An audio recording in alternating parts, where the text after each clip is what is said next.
the old monk told me something about happiness that I still don't fully understand. And that's exactly why it changed my life. Because it wasn't a quote. It wasn't something wise and Instagrammable. It was uncomfortable, almost rude, the kind of truth that sits in your chest like a stone and refuses to leave. And the weirdest part, I didn't even realize he was teaching me anything until years later. If you like stories that make you think long after the video ends, the kind that stay with you on quiet nights, hit subscribe and tap the bell. Because this channel isn't about noise. It's about the stories that quietly change how you see the world. And today's story, it starts small, but it ends somewhere you probably won't expect. This happened at a time in my life when everything looked fine on the outside. I had goals. I had momentum. I had plans that looked impressive if you wrote them on paper. But inside there was this constant hum. Like a fridge running in the background of your mind. Not loud enough to panic you, but never silent. I'd wake up thinking about what I hadn't done yet. I'd fall asleep thinking about what I should have done better. And somewhere in between, I kept telling myself the same lie a lot of people tell themselves: I'll be happy when I get there. You know that sentence. We all do. I'll be happy when I make more money, when I get in better shape, when I find the right person, when life finally lines up. It sounds reasonable, almost responsible, like you're just being patient. But that sentence is dangerous, because it pushes happiness into the future. Always slightly out of reach, always one step ahead of wherever you are. Around that time, I took a trip I didn't really plan. One of those impulsive decisions that happens when you're tired of your own thoughts. I just wanted quiet, no notifications, no expectations, no pressure to be impressive, just space. So I packed a bag, left my phone mostly off, and headed somewhere remote. Not for adventure, not for self-discovery. Honestly, I just wanted silence. The place was simple. Mountains, thin air, pine trees that smelled like cold mornings. The kind of quiet that makes your ears ring because you're so used to noise. There was a small village nearby, a handful of stone buildings, a dirt road, a few people who looked like they'd never rushed a day in their lives. And that's where I heard about the monk. They said he lived further up the mountain. Alone, not famous, not some viral guru.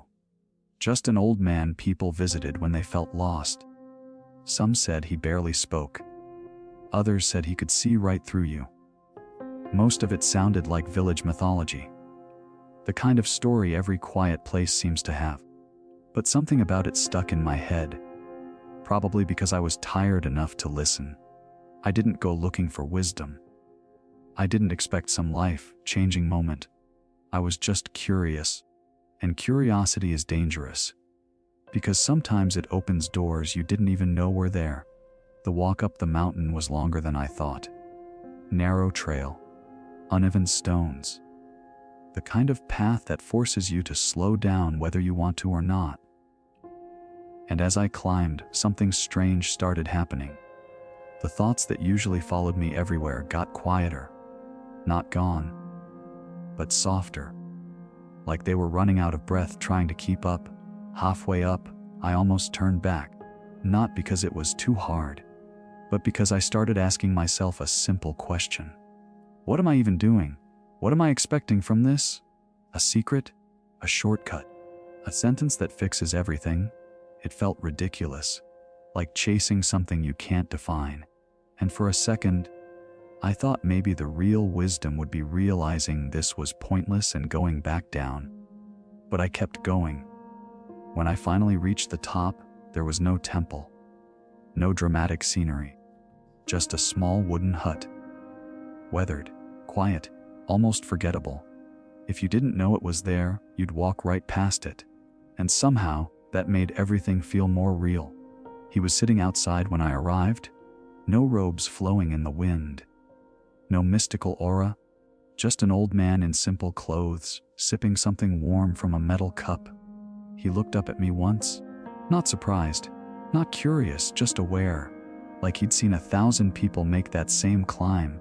I expected him to say something deep, something poetic, but he didn't.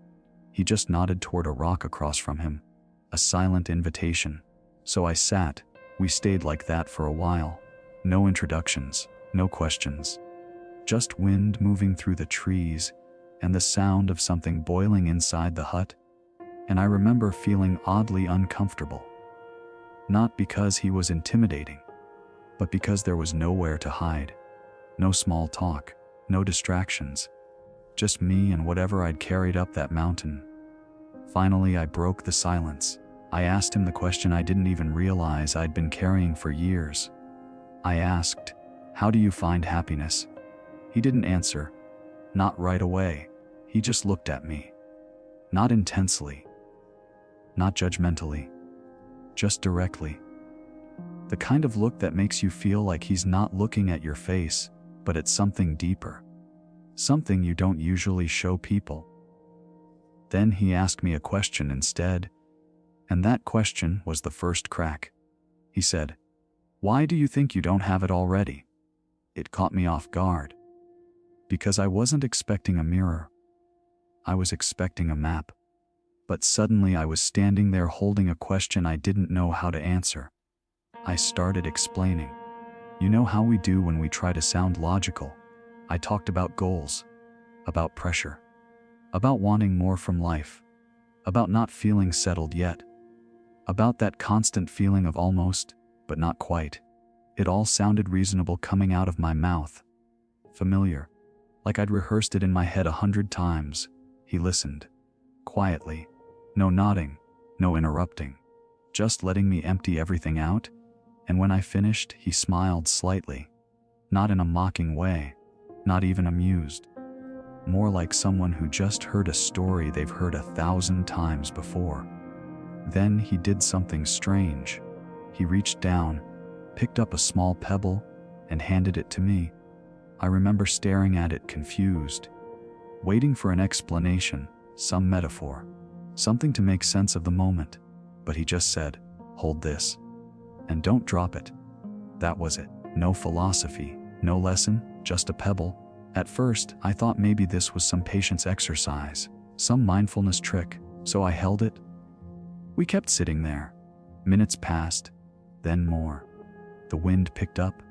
My legs started getting stiff. My mind started drifting, but I didn't drop the pebble. Eventually, I got restless. I asked him, "What am I supposed to learn from this?" He didn't answer. He just pointed toward the trail leading down the mountain, and that's when I realized he wanted me to walk back down holding it. It felt ridiculous, but also strangely serious. Like if I refused, I'd miss something important. So I stood up, nodded awkwardly, and started walking down the trail with a pebble in my hand, feeling like an idiot. At first, nothing happened. It was just a walk, same trees, same rocks, same cold air.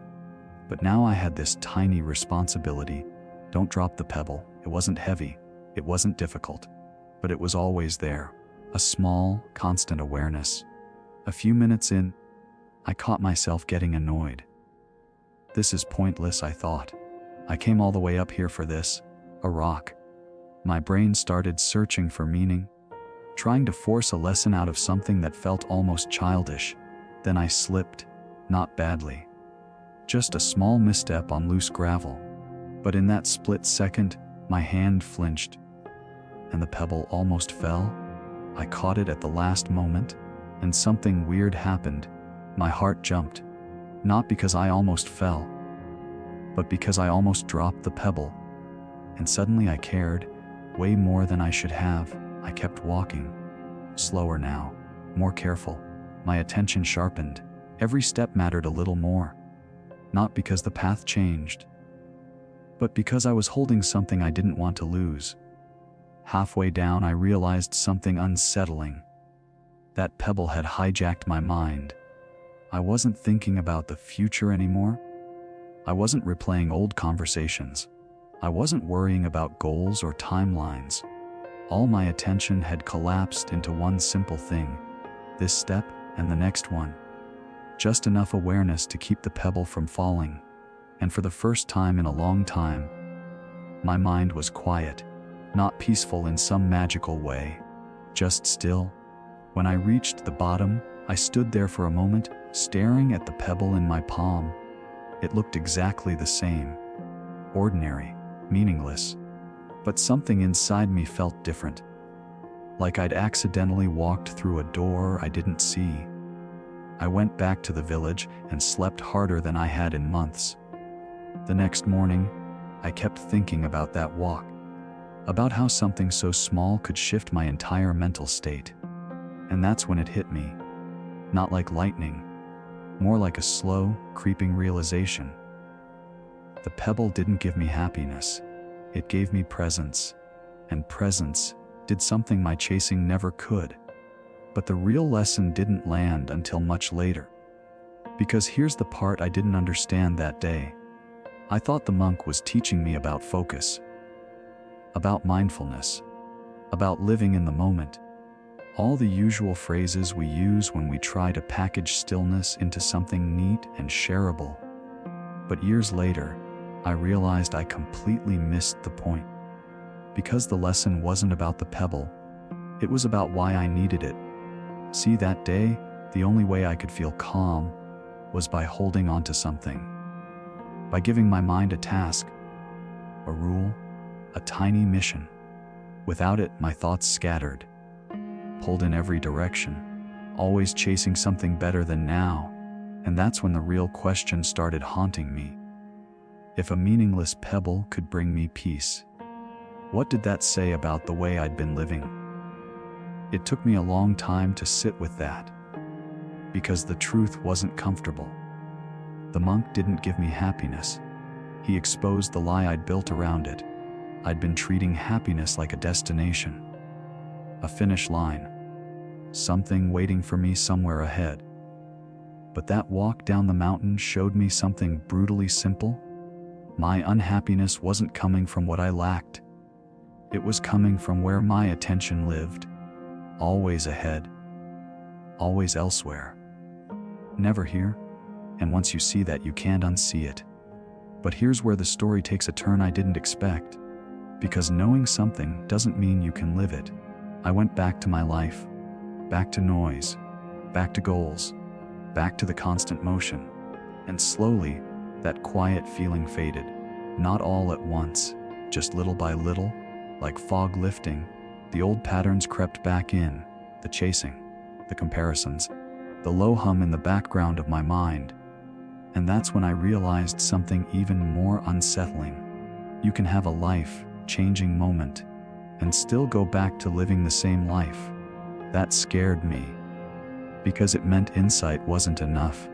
I started noticing how often I was mentally absent, sitting with people but thinking about emails, working toward goals but imagining the next ones, living entire days slightly ahead of myself, like I was always leaning into the future, waiting for life to begin.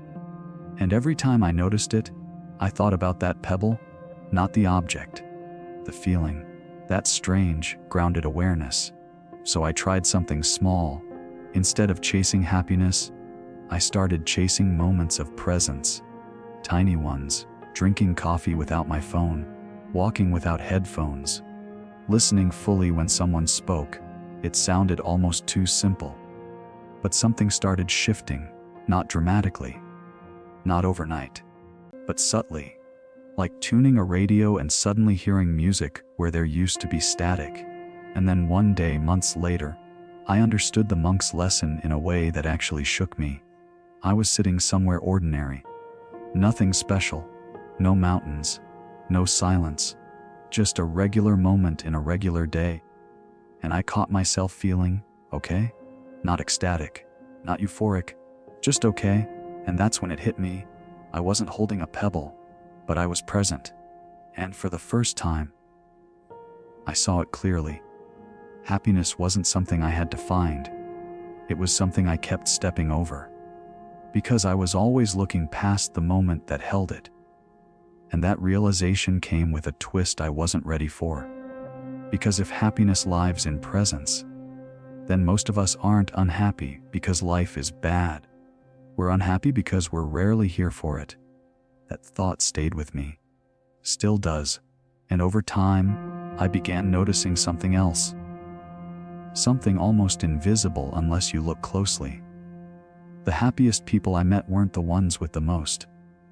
They were the ones who were actually there, fully in conversations, fully in laughter, fully in silence, not perfect, not always joyful, but grounded, like their attention had roots instead of wings. And the more I noticed it, the more I realized how rare that is. We live in a world that rewards distraction, constant stimulation, endless scrolling, 1,000 pebbles demanding our attention, but none that anchor us. And slowly, we forget what stillness feels like. We forget what it's like to just be somewhere and actually be there.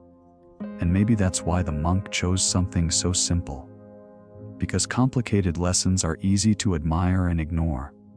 Simple ones are harder to escape. A pebble is nothing, but that's the point. It strips everything down. No philosophy, no belief system, just attention. Raw and undeniable, and maybe that's why it took me years to understand him. Because we don't resist complexity, we resist simplicity. We want happiness to be earned, achieved, deserved. We want it to come with proof that we've done enough, become enough, suffered enough.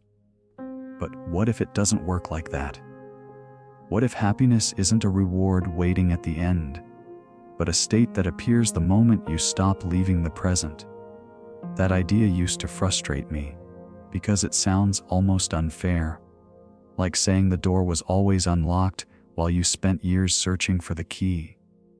But the longer I sat with it, the more it made sense, not intellectually, experientially, in small, quiet ways.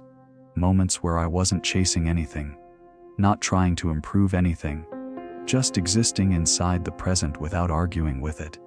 And in those moments, there was a kind of peace that didn't need explanation. Not loud, not cinematic, but real. And that's when I realized the final piece of the monk's lesson. He never told me how to be happy. He showed me how to stop running from it. Because that's what most of us are doing without realizing it.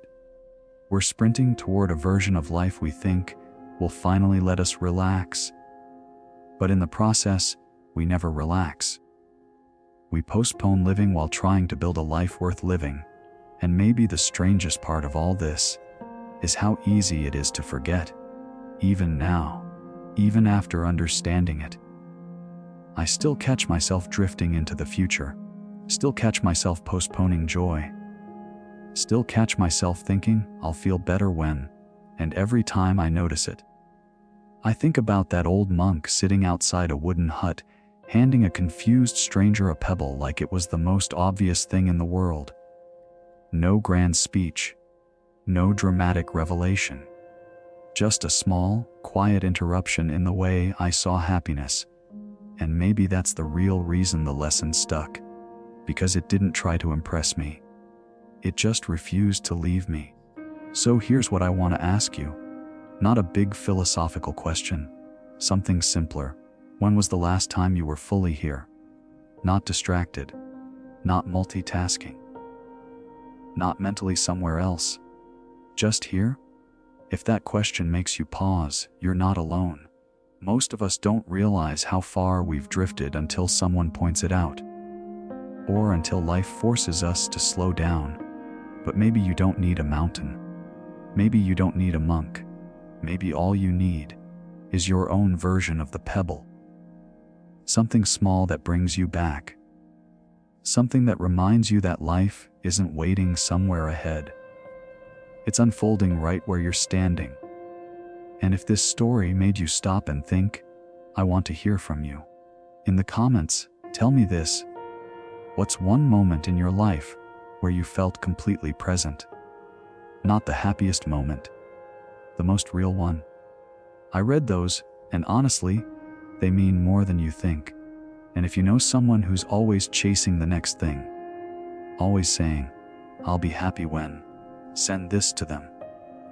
Sometimes the right story at the right time can change everything. And if you want more stories like this, the kind that stay with you long after the screen goes dark, make sure you're subscribed and the bell is on. Because sometimes, the smallest lessons are the ones that echo the longest. And if you remember nothing else from this story, remember this: happiness might not be something you have to find. It might be something you finally notice the moment you stop walking past it.